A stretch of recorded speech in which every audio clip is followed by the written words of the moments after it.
Aminullah Usman bersyukur karena perayaan menyambut tahun baru di kota Banda Aceh tak ada hura-hura dan juga pesta kembang api. Hingga pukul 00, alhamdulillah di kota Banda Aceh tenang dan aman. Wali Kota Aminullah Usman mengatakan hal tersebut kepada media usai memantau suasana pergantian malam tahun baru 2018 di kawasan Simpang 5 Banda Aceh dan sekitarnya. Aminullah Usman mengatakan warga kota Banda Aceh terlihat tidak merayakan pesta kembang api, petasan, meniup trompet, balap liar, dan kegiatan hura-hura lainnya.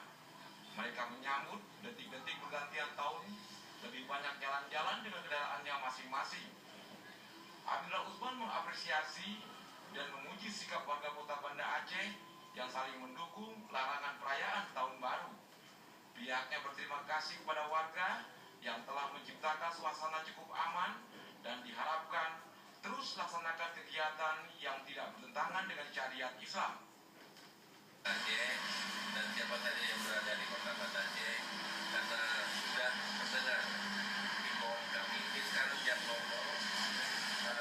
berada kami di Simpang 5, sudah mendengar himbauan Forkopimda Banda Aceh dan Wali Kota Banda Aceh untuk tidak merayakan penyambutan 1 Januari 2018. Ini adalah apresiasi besar kepada masyarakat, dan inilah yang kita harapkan sebagai daerah yang berlaku syariat Islam.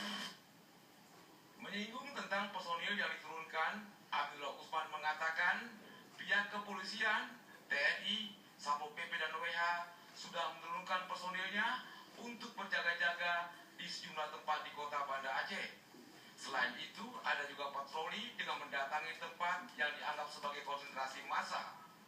Hingga pukul 1 dini hari, suasana Kamtibmas relatif aman dan terkendali, serta tidak ada perayaan menyambut tahun baru 2018. Tim Liputan TVRI melaporkan.